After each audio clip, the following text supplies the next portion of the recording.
Среда, 4 февруари, кратки вести во 12 часот.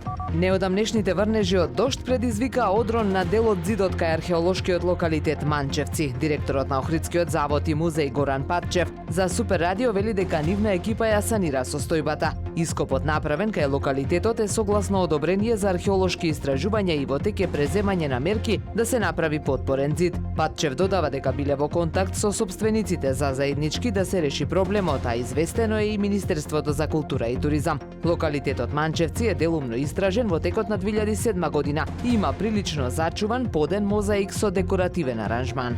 Од 2 до 4 февруари во Корча, соседна Албанија, се одржа третиот научен симпозиум за преспанските езера на тема заеднички води, заеднички предизвици, градење климатска отпорност на преспанските езера преку наука и соработка. Научно базираните и политички релевантни заклучоци на креаторите на политики и научниците од Албанија, Грција и Македонија ќе придонесат за зајакнување на отпорноста на екосистемите и заедниците во регионот. Овие резултати ќе послужат и како важна основа за документот на УНЕСКО за ревизија на статусот на регионот Охрид-Преспа како прекуграничен биосферен резерват, изјави Аријан Мероли, истражувач и експерт за заштитени подрачја.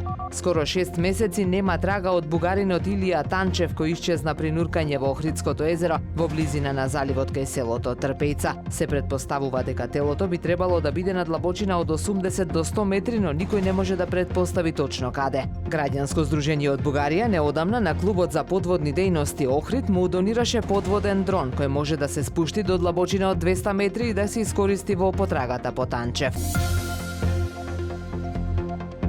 Времето денес променливо облачно со услови за дожд попладне. Дува умерен југоисточен ветер. Максималната температура во Охрид до 10 степени. Повеќе информации на ohridpress.com.mk.